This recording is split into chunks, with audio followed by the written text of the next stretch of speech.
So good afternoon, everybody. My name is Steve Tamayo.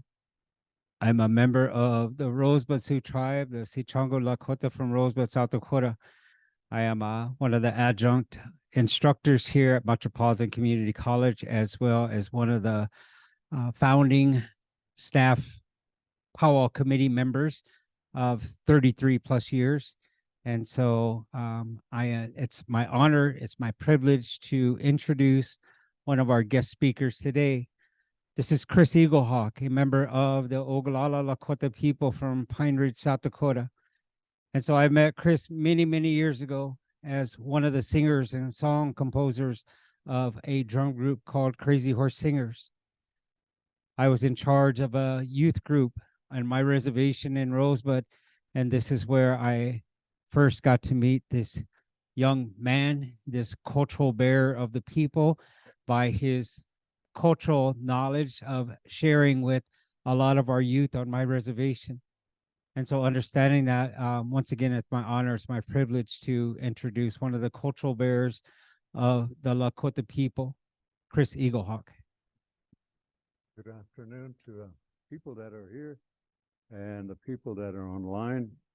And I am a member of the Oglala Lakota people, and my Lakota name is Makasitomnia Hunakupi, which means my voice is heard all over Grandmother Earth. And my English name is Chris Eaglehawk, and I originally grew up 9 miles north of Wounded Knee, which was at that time was considered the hub of the culture and language of the Oglala people, and the surrounding areas were part of what we call the progressives, and we hung on to our language and our ways, and we're also the part of the Oyuchpe band, which is Crazy Horses band. And also my grandmother was a young girl when they killed him at Fort Robinson. And I've been told by my elders, don't be going around telling stories about Crazy Horse, because, you know, those things are our stories, and we want to share them with our children and grandchildren first.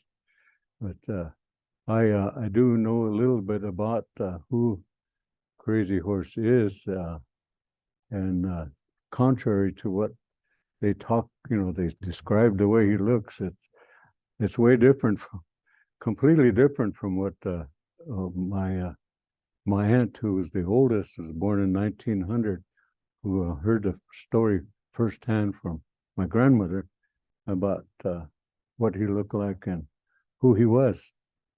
And he was a tall, willowy built man. He had a long black hair, and also he was kind of, he wasn't real light complected like they say he is, but he's dark, because said he was always out fasting, he was out sun dancing, and so, but he also wore in back of his hair, he wore the tail of a red-tailed hawk. That maybe because they were so scared of him, nobody really ever got that close.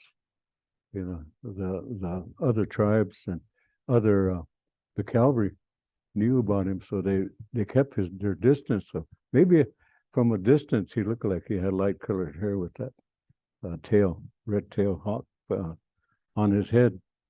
But he was a very, they always call him a mysterious man or something. He was always in prayer, and he's always looking out for the people. You know, it's he went on these vision quests to see how much better that he could do to help his people thrive and keep in the ways. And you know, the name Ogallala, when you break that word down, it's not like the Ogallala in Nebraska where they add an A on it. So it means Oglala, which means, yeah, scatter things. But Oglala is just Oglala. And O is a place, an area. Gala means to go back to, and La means to ask for. And so when we look at that, and that ties us real close to the Black Hills, because that's where we go back to ask for blessings from the Creator. So that's, we always look at that, and that doesn't mean scatter their own.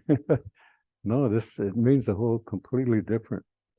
And maybe that's what they want us to believe, but the way it's spelled in Oglala, Nebraska, that's the one means you scatter things.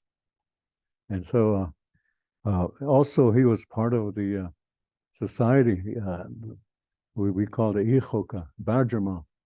All of our warrior societies had animal spirits that they named after, and Badger was a ferocious fighter, and so that's what he was part of.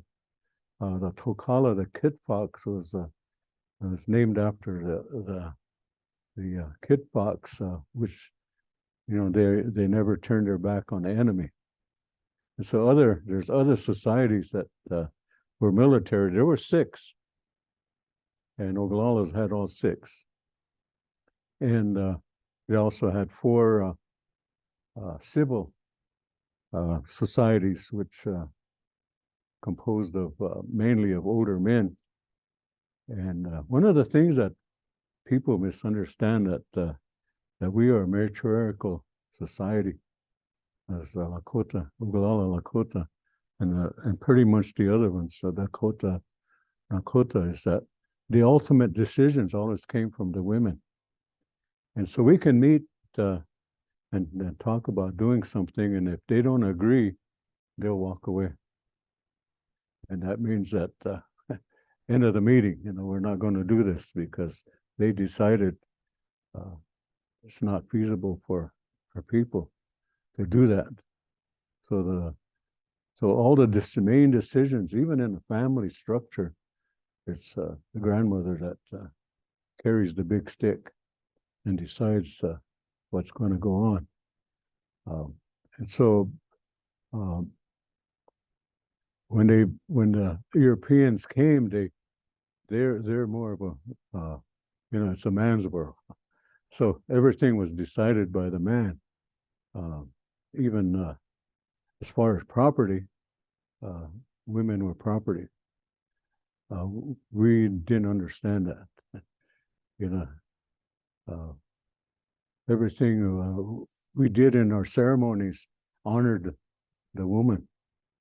When Tesami brought the chanupa and the 7 sacred rites, it was all to honor the women, the elders, and the children. There was nothing macho about our ceremonies.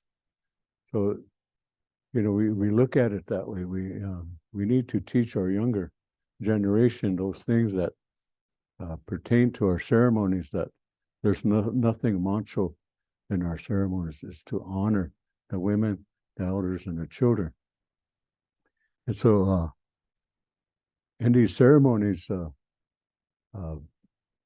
lot of the times the men have their own ceremonies and the women have their own ceremonies. We don't tell them what to do or how to run it, or they don't tell us how to do ours and how to run it, but we support each other in balance and harmony. So a lot of times we look at our ways of living in balance and harmony with each other and everything that around us. And so sometimes when you want to get in touch with yourself, you have to go back out there to the trees, the rocks, the hills, the buttes, the mountains, and be with nature itself, and you become part of that. And so it kind of centers you back to who you are. And a lot of times, we pray in the 4 directions, and then we pray to Uchimaka and the Creator. That's 6 directions that we look for help for ourselves. But the one that we really rarely look at is the 7th direction, is looking within ourselves. Because I've learned that we are born knowing. We know the answer, because somebody can give you an advice and you already know what you're going to do anyway. You know the answer. So you have to follow, you have to look deep sometimes. I looked there at one time and it scared the heck out of me. You know, the truth was there about who I really was. And I didn't want to look there for a while, but I had to keep looking until I found out who I really was.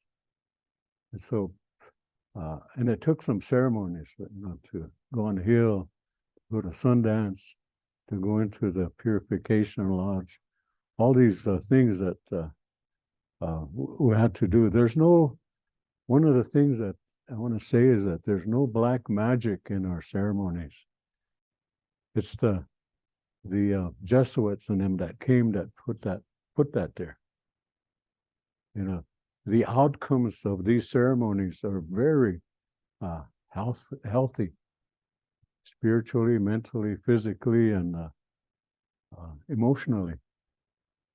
And so, you know, we do these ceremonies to better ourselves, to be better people, to be a better relatives, because as we all, I think all Native people believe that we're going to see our relatives when we leave this world. We're going to see our relatives. And they're not going to ask what kind of job you had or how much money you made or what kind of car you drove. They're going to ask you what kind of relative you were. And you're going to have to tell them. Because some of our elders leave, you know, and they tell your relatives, hey, he's kind of raising hell down there. So those are the things, you know, and our the best definition I've ever heard about culture is a simple one, and I used it in my college when they asked about what is culture, and I wrote just a simple line. I said, having the knowledge of knowing the difference between right and wrong. And all our ceremonies teaches us that. I just wrote that. And I seen those students come in with pages and he gave me an A. I thought he was gonna look at me being a wise guy or something. He gave me an A. So, you know, our elders knew a lot of these things. And I grew up with the language. And so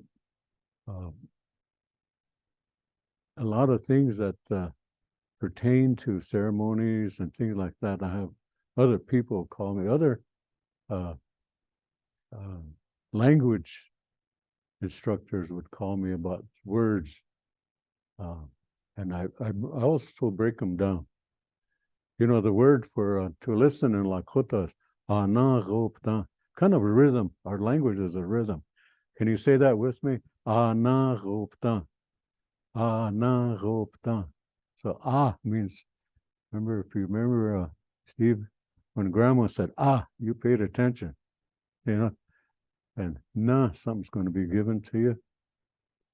Ho means to mark it in your mind. Ta is to turn over or to change. But Saturday is tayetu, time of change. So pta is that word, time of change. So if you pay attention to something, a gift that's going to be given to you, mark it in your mind, you can change. That's what the concept of the word anahupta in English, it means to listen. But listening is I think it's an art. They say we're an oral tradition, but it's also a listening tradition. Because I've learned that you know, you talk to people and there's certain ways that they listen. Did you ever talk to people and somebody and they just sit there and go, huh? And their mouth open, and everything goes into their mouth that you're telling them. And then when you leave, they'll come out backwards. And then, you know, like eye contact is not important in our culture. Because if you look at me for, you know, I know everything's focused on me and I'm kind of used to that. But if you look at any other Native person look at them in the eye for a while, they kind of start getting nervous, I do, I get nervous, and so eye contact's not important. So how they view listening was, if people listen with their eyes, they'll look at you like that. And after you get done talking and you leave, they don't even see what you've said. They'll start talking about you. Geez, he's got big ears. Did you see his big feet? Did you see her hairdo? They start talking about you. The third way that they said to listen was to through your ears. And I thought that's what we're supposed to do. But sometimes they don't hear it, or it goes in one ear and out the other. Or they like to be nosy, eavesdrop. So they're talking over here, you guys are talking here, and maybe another group talking up. And I listen to all three. And when everybody leaves, there's a lot of blank spaces. So I fill those blank spaces and start rumors and gossip. But the fourth way to listen that my grandma told me was really important. She said, listen with the heart. But don't make decisions based on that. You use it as an evaluation tool. Then you kick it upstairs and think about it. And this is why a lot of times, you tell us something, we sit back like this and don't say nothing for a while, because we're thinking about it. Do I need to really respond to this, or do I need to just rehash everything they've said? Or, we hear that at council meetings a lot, So, those are the four ways to really, and if you're waiting to reply, in our culture, you're not listening. If you're interrupting, you're not listening. So this is why we take turns, even in ceremony, take turns talking.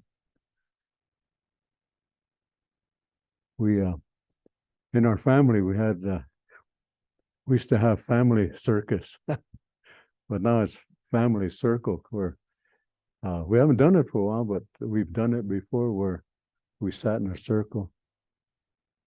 Starting with me, I talk about what I resent in the family, what I appreciate, and what I need to make amends for.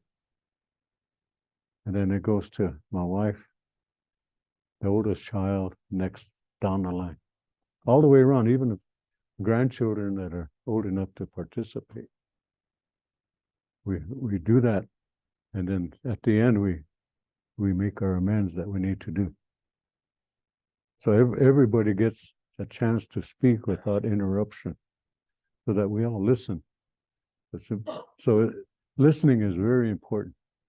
And I think this morning I was supposed to talk about the sweat lodge. Okay, we'll get into that, because I think it's very important. I know they call it sweat lodge, but it's actually purification. One of the ceremonies that Desami brought to us, and to help us, especially the men. This was especially for the men, because women have that built in them. They've already have that. So every 28 days you go through your own purification. And we don't have that. So when Desami brought the chanupa, he said 4 nights of the full moon that we go into the sweat lodge, the oinikaga. Inipi. Inipi is E is this opening, Ni is life, and that's something that you do. So the structure is like this, and there's like a pit here, and then these are all part of our architectural mind. Here's the altar where the chanupa sits, and here's the fire pit. were the wood, the rocks, and the fire.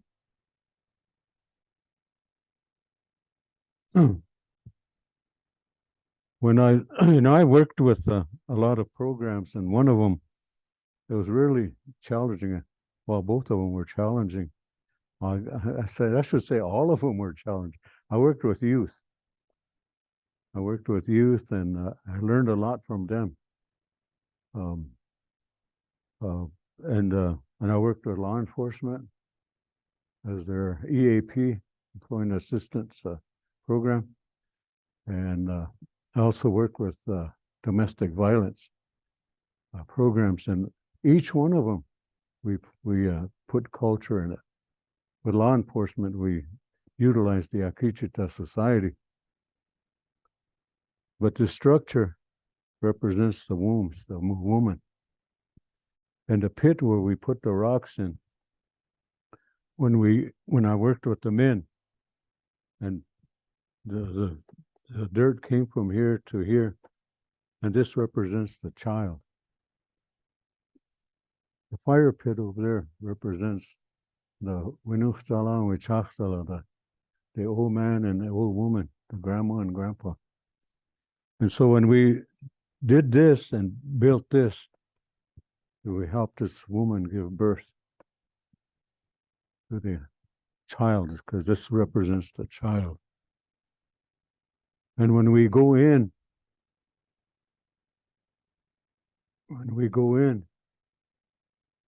here, we go into the, like we're going back into the womb, and we sit in a fetal position.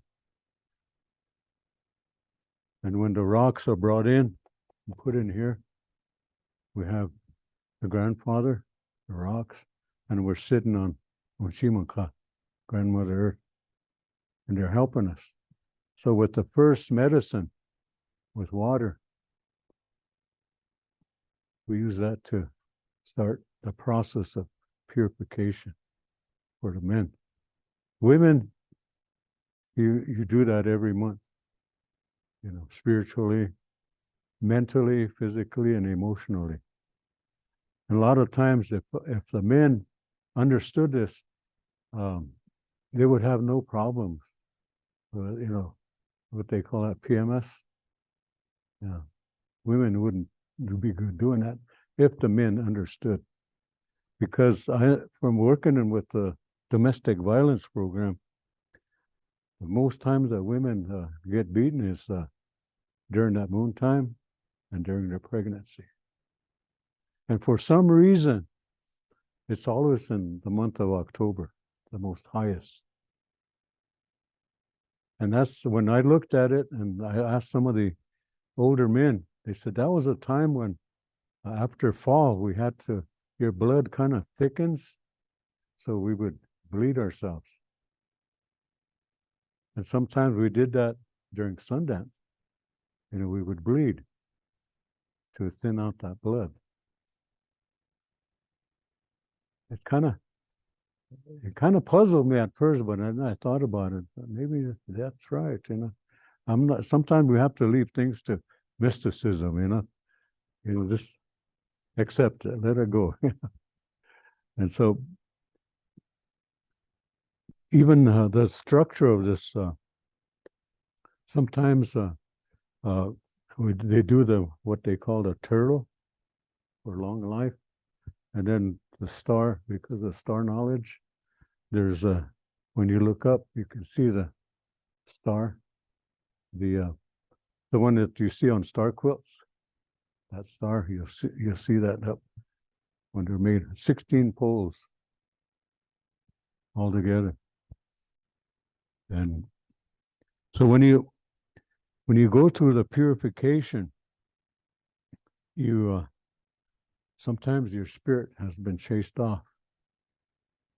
You see something traumatic or something happens, and it's a lot of stress involved in that. So, like I think the 4 highest stressors are death, marriage and divorce, health issues, a job, even not having a job, stressful. So those are the four highest. So sometimes we need to go in here to purify our spirit, call it back, to clear our mind. When our spirit shines, we have clarity of mind to think things through. And physically, we need not to abuse ourselves or anybody else, but to take care of our body. And again, the emotional part is we use it as an evaluation tool. We also use it to not to hurt anybody or to yourselves. So in being in here, those 4 rounds, you get a chance to pray for others, but the main thing is to pray for yourself first. And when you pour that water, the word for and Ponca, the language is similar to ours. For the word for Nebraska and Lakota is the Minnebraska. And guess what? The same words for Ponca is Minnebraska for Nebraska. Yeah, well, those are all similar. Oto, Osage, Ponca, Iowa, Omaha, even the 3 affiliated tribes. Their languages are all similar. It may be a little bit different, but when I saw it, they asked this Ponca man how they interpret the word Nebraska. Well, it's supposed to mean Minnebraska. So I said, hey, that's what we call Nebraska too, But the word mini is water, and a lot of our speakers nowadays really say the word fast, mini. So it sounds like it's MNI, but for us fluent speakers, we say mini. So it's kind of like mini. So when you interpret that, this is my ni is life.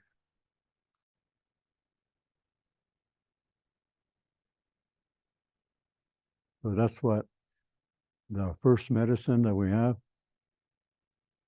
water, because it's our life. And that's what we use when we go into the lodge to pour the water on the rocks. And the grandfathers and Chimankata, grandmothers, they take all those things for us.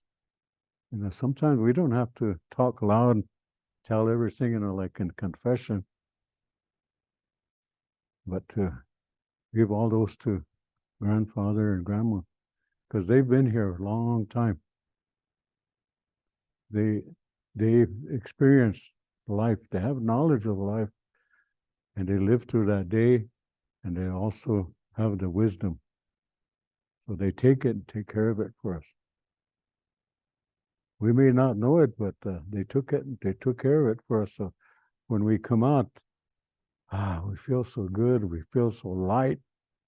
And for some of you who've never experienced sweat lodge, it's like coming out of sauna, only a little bit hotter.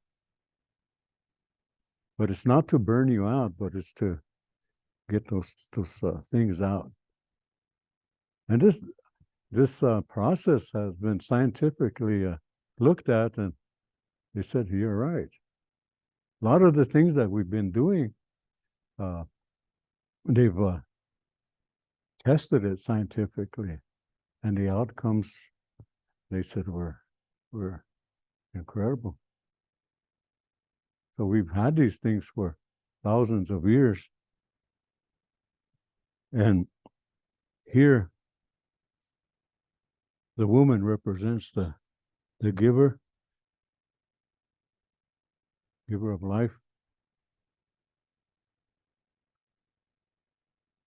The child, representing the child. The child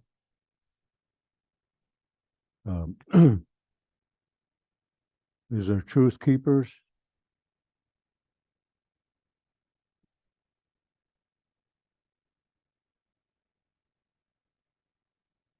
And they have a lot of resiliency.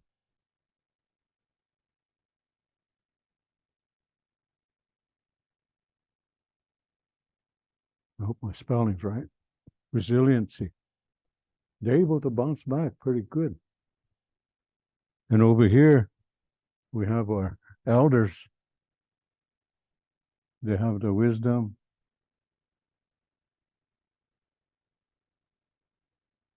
They have the knowledge.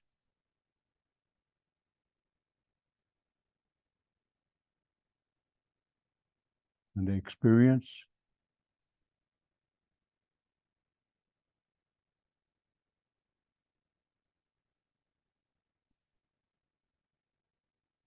Of the day. And so they know. That's why when I was growing up, they said, don't you ever question grandma or grandpa, what they tell you.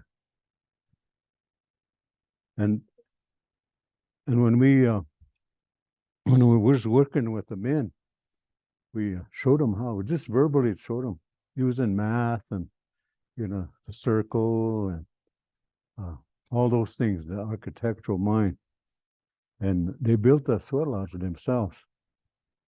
And when they built it, I got a stick, my belt, my buddy that I worked with, he took his belt off. And the other guy started calling this structure names. And I started hitting it with a stick. And the other guy started whipping it with a belt. All these guys that just were building it, got it done, they all jumped up. Hey, don't do that. Don't do that. Why'd you stop us? Because it's sacred. Okay, next time you think about doing that to your wife, stop yourself. Because you looked at this woman as sacred. But, we used a lot of culture to prevent a lot of things, change the thought. Because we had to connect them through this process, we connected them back to their spirit. Because a lot of these people, their spirits were chased off and they were running around out there spiritless. And so they had no clarity of mind. We had to connect them back to their spirit. And when they do that, they have their spirit shines and their clarity of mind. They're able to think things through. So physically, they didn't do those things. They did it other ways to take action to be a better person and to evaluate themselves every time. They were going through a lot of, instead of making decisions based on emotion, that's what got them in trouble. And if you notice, and I was watching TV this morning and all the bad stuff that's going on, it's all the things that are being done is based on emotion. There's nobody's thinking through things, thinking it through anymore. And so, these processes of having this purification, of doing those things, to call your spirit back, let it shine, clear your mind so that just the good things stay there. The other part is that the circle is very important. It's not a perfect circle, but pretty close. But we've been given these homes to live in.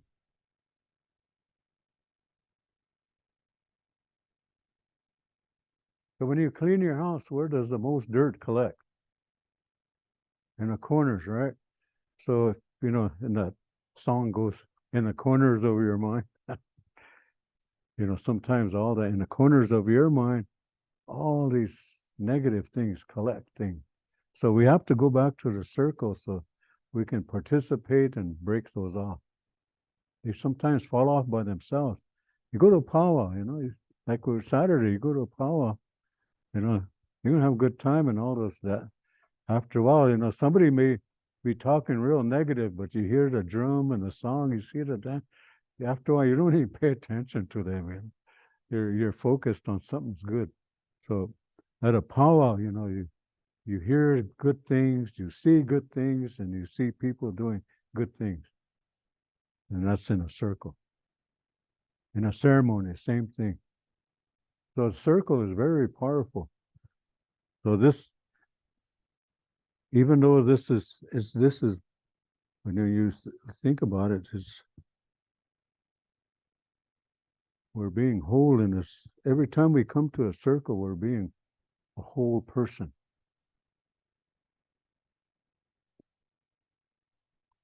And it's very important because there are certain things that we have in life is, we have systems. There's it's given out on it. There's a belief system.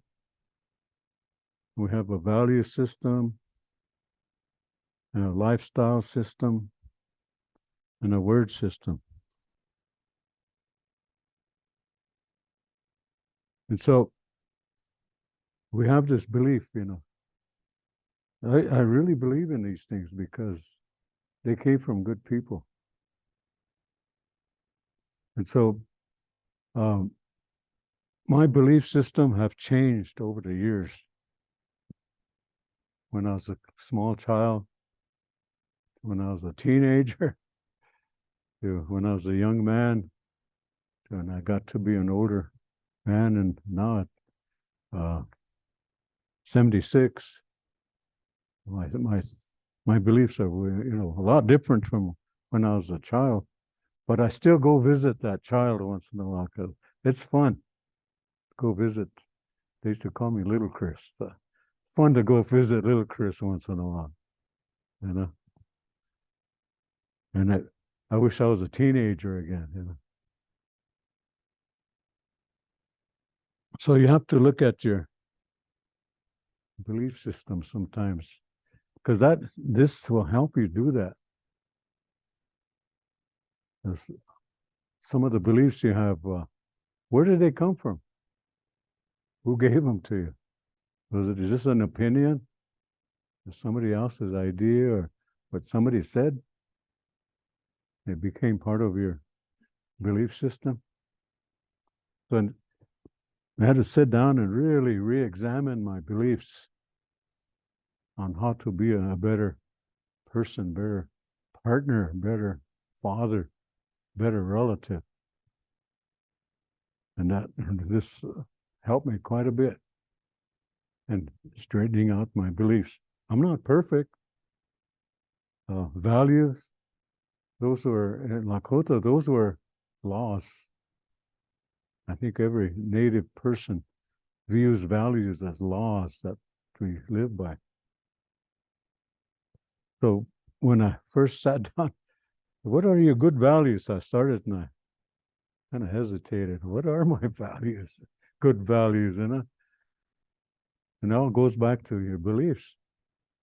So I had to change those beliefs and start, hey, I need to rebuild my values, And so I did. And every time I went to purification, it helped me kind of really clarify the values that I need to practice. One of the things that they said was to practice your values when nobody's looking. There's one man from Pine Ridge was running for council, and you go north from where I live, Oglala, and there's a junction there, be a stop sign there. So I asked him, when you go towards Rapid City at that, they call it Cooney Table Junction, do you stop there at that stop sign? He said, yeah, when there's cars, but if there's nobody around, I just go on. I said, you're open for corruption. Are you going to take the money under the table and nobody's looking? And be good when somebody is looking? I said, I'd think it through. What's your values? Here, he withdrew his name out of, withdrew his name from being a candidate. Your lifestyle determines how long you live. If I didn't change that, I wouldn't be standing here. It would be at home. We have a radio station, KILI. It would probably be playing a song for me on my birthday.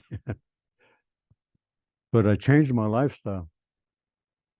Like I said, it wasn't perfect, but I changed it to where I'm here and today. All my friends that I grew up with are gone. It's pretty kind of look around. It's kind of lonesome, you know. All my buddies I grew up with, they're all gone. And so I had to change my lifestyle. But something traumatic happened. And I went back to an old habit.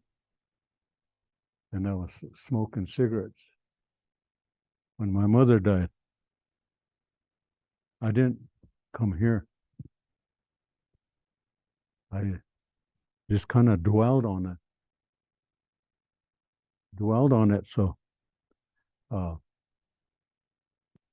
what happened was that smoking really came at me fast and hard, and it killed off all my blood veins on my toes and my foot. And so I had my foot amputated. So I've been wearing this for about, 11 years now? And so I still get around, and I'm still doing powwows. So, but I threw the cigarettes away.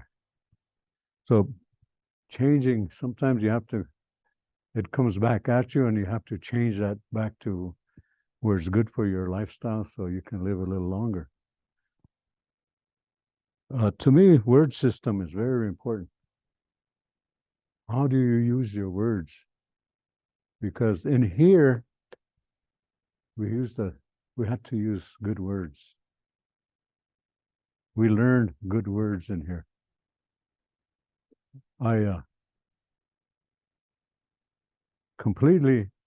don't use profanity at all. I did that way back in high school too. That's how I met her. I always tell that story, and she kind of said, don't tell it. When I first met her in high school, senior, you know, I used profanity. Every other word was the F word and all that. And I walked up to her, and I saw her the first time I saw her. You know, I wanted to be with her, and I walked up to her and talked to her. All these profanities. She just said, "Gross, get away from me," you know. Man, that was rejection big time, you know. That hurts, right, guys, when they reject. Yeah. And so I was moping around there. One of the teachers there that I've known for years, he's transferred from Pine Ridge down to Santa Fe, and that's where we were going to school, in Institute of American Indian Arts. And she said, "You know, you brought your language down from Pine Ridge. You need to change it. You want to graduate. Some of the teachers are scared of you because you're always using the F word and all these cuss words." He said, "For 2 weeks, try it. Don't use it. See what happens." So I changed my words. I took all the vanity words, all that out. And here, I saw the change in other people, that, you know, that when you change yourself, people around you change. So don't try to change anybody. So I changed my words, and then I went on from, that's when I went back to, took a chance again and talked to her. And here she responded. And we started talking a lot and became friends. Then we started going out. You know, she's wearing my leather jacket. She got to be a cheerleader on the team, so cheer me on when I played basketball and stuff. And then we got engaged, and a year later we got married. So this past June, we celebrated 56 years. So if I didn't change my word, and the thing was that because of how I was speaking, the only girls that I was attracting was the ones that used those words. And all the guys I was hanging out with were using the same words, all the profanity. So I said, we're just a bunch of effing people hanging out. So I quit doing that. And then even more today, that I don't even go near those words and take care of my word system. Because in Lakota, they say, Nitue, who are you? And he introduced himself as Sichangu Lakota. And Lakota is the dialect that we speak. I say Oglala Lakota because that's Lakota is the dialect I speak. So we both speak the same dialect. So the words that come out of your mouth tells you who you are. So when you look at your word system, that's who you are. It doesn't matter if you're white, yellow, black, red, brown. That's who you are. The words that come out of your mouth, that's who you are. So I always tell the young people, build a good word system for yourself with your beliefs, your values, and your lifestyle. Because this will give you away. Even if you have good things here, your word system will give you away of who you really are. So a lot of the beliefs that I had changed were we're all two-legged. Unupa. We're all two-legged. All human. Yeah, we may look different. We may think different. We may pray differently. But if we come here and evaluate ourselves and share those feelings, because that's the most common thing we all have, right? It's feelings. We all have feelings, no matter where we come from. When we start sharing feelings, and we start to evaluate ourselves, hey, that guy over there, he's a pretty nice guy after all, So word system, really important of how you use your words. And it's like approaching a horse, with your words. You approach people with words, and you can go right up to that person. It's like you approach a horse. You don't approach a horse from the back and all of a sudden touch him, he'll kick you. So, you always approach a horse who's facing you and at this angle, and you go up to it and rub the neck part.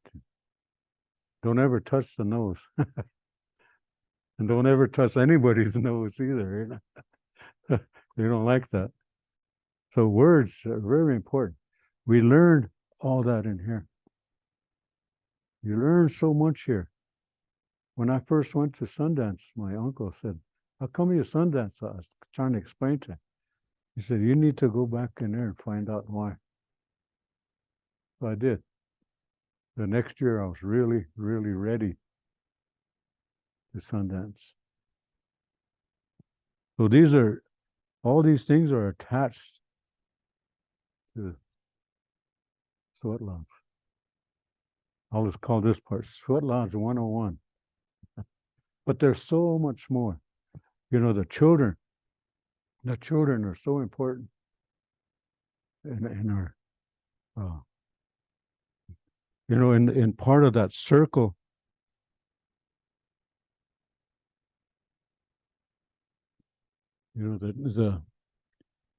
This direction here, there's some tribes in different, the colors are different, but here for us it's white, and that's the child, the purity and the innocence of a child. Over here is the color black in this area. That's energy, that's the thunder, lightning. That's the energy of young people to have. they can run faster and jump higher, and all of us here, the youth, the young people. Here is red because this is where family is. The blood. Weh. And this is, the white is, they call it hihan, the owl. Over here is the thunder. Over here is the buffalo. We're closely related to the buffalo, all of us. And I'll talk about that on another one. Was that Friday? Or is it? Yeah, Friday. So, and kinship and all that's here. Here, the yellow part is, again, goes back to every day. We're receiving another day to have wisdom, knowledge, experience. And so one of the things that here is that the elders here and the children are on this side of the circle. So they always attract to each other. We go into a house or a gymnasium or any place, and my grandchildren see me, they don't run to their mom and dad, they run to us, grandma and grandpa. We're on, and we say Wakanja, and then Wakala. It's Wakala actually. So we both have that word Wakan, is that we're connected to each other. Wa is something that's natural. So in Lakota, we say Wa is snow. What does snow do? It's natural, right? And it purifies the air, and it's good for us, actually. And Kan is how we are connected. So Wakan, they're both Wakan on each side, so that's why we connect to each other as grandparents and grandchildren. Over here, the young people and the adults, they're connected too, because it's a learning process for both these young people and to be connected, because they have to survive together to get to that point from here to here to here. They work together. I know that mainstream society is that children are fighting the teenagers, and teenagers are fighting with the adults, and the adults are institutionalizing the elders. But here we take care of each other. We're all connected by ceremonies, by our hunka ceremonies, throwing of the ball, and also this. We all come there as relatives. We leave as relatives. And the only thing that when growing up was they never let us, as children, they never allowed us to come in. We could be the door watcher and, things like that, but they said, you don't need to. And I've seen why, because we were all in a lodge like that, and here this one of the grandsons of the guys that were in there, he was standing at the door. So he said, "You want to come in?" And he kind of looked at all of us inside, looked around. No, I don't need to. I don't know where. I think that was a message there. Yeah. So, you take care of yourself in those ways. There's also the medicines that were given to us. And, like I said, we use that. The first medicine is water. Water is our first medicine. And so without it, we'd all be dead.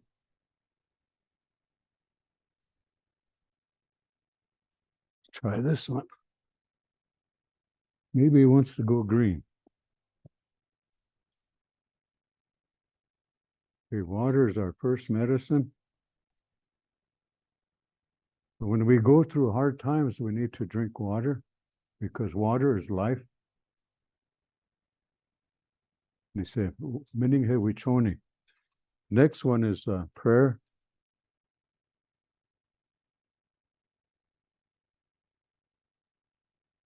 prayer gives us inspiration to go on no matter what sometimes.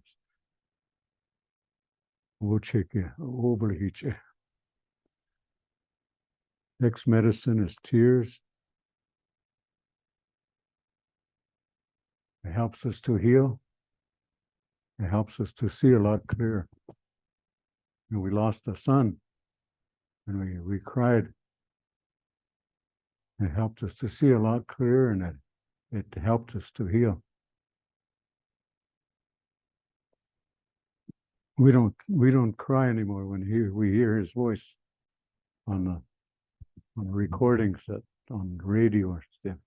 We smile. Last one is, and I think you're all familiar with that. Laughter. It helps us to let go. Did you ever have a really good laugh? I mean, a good laugh, belly shaking laugh that, after you get through laughing, you feel so light. You let go of something. So those are medicines that we have. And a lot of that happens here. I've cried in here. We had water. We had prayers. We had tears. We had laughter. There's a lot of laughter, even before, during, and after ceremony, there's always laughter. But, and also during this time when we're watching a fire, we meditate. We don't know it, but we meditate by watching a fire. Sometimes it's a long, drawn-out thought, or sometimes it's just kind of like real short thoughts all the way through. So this ceremony really does a lot for us that we don't realize how much time to have.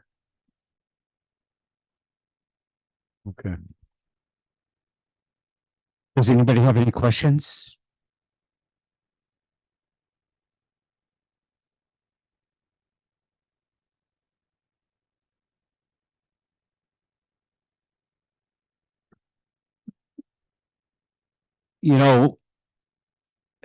Every time I listen to our elders, there's always more and more to add to this.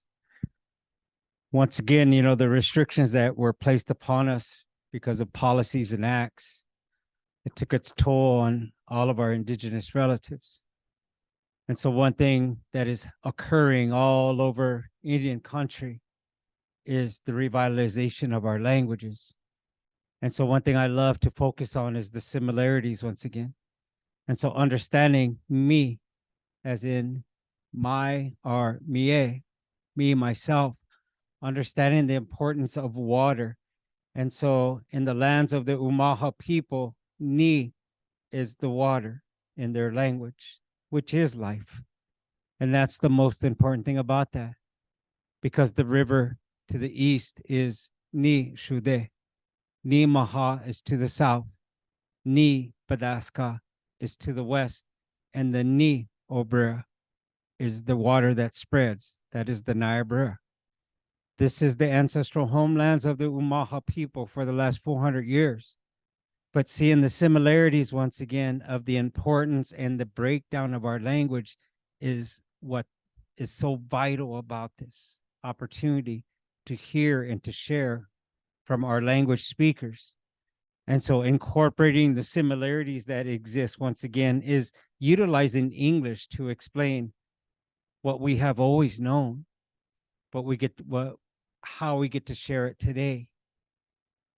And so Chris explained the importance of the 16 poles. I don't know if you caught that, but one thing that we incorporate is the numerology that exists with all indigenous people.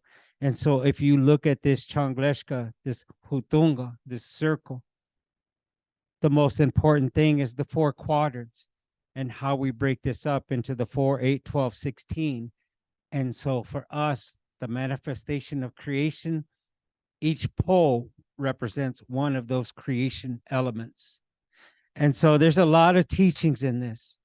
And so when you bring in 1,000 tribes, when you bring in tribes all over the world, because this exists all over the world. We have adapted this to understand who we are as specific tribal people. We're incorporating our languages, the symbology, the numerology, why this exists. And so this is something that is old, this old concept. But once again, think about this process of purification, of a cleansing ceremony that does exist all over the world. But this is indigenous. This is ours. We have taken ownership. And so when we explain this to the next generation, it is about healing. It is how mindful and how thoughtful and how important our prayer and our words actually are. And so I'm looking forward to the next few days just hanging out with one of our cultural bears, because we're just going to visit. We're going to talk. We're going to share stories. But once again, it's an opportunity to learn more. And any time that we can come across any of our elders, male, female, also think about the true knowledge keepers, which is the little ones, because you try to tell them something and they already know. They always say, I know, I know, I know. And so that's what's beautiful about our Wakanja, about our little ones. And so anytime we get to share the four sacred, because there's an emphasis on that word itself of sacredness. For us, we understand the importance of water, of food, of that continuation of life, which is our babies, but most importantly, sharing our words. And so I can't thank you enough for sharing this information, because I haven't seen some of this. And so I'm just adding to my bank, I should say, because I work as an educator in the Omaha public schools, but all over Indian country as well. And so whatever and how much I can gather in my path, I'm just going to utilize it to pass it to the next generation. And so once again, I want to welcome each and every one of you. Hopefully the rain will hold out and we can have a joyous celebration with the 32nd annual intertribal powwow for Metropolitan Community College here at Fort Omaha. And once again, Chris Eaglehawk, Pilamia Palo, thank you very much for making your way here. And hopefully we can take care of you for the next few days. And to all of everybody on virtual screens, I want to say thank you for plugging in. And for our audience, I want to say Pilamia, Weeblahan, thank you very much for being here. Tokshake.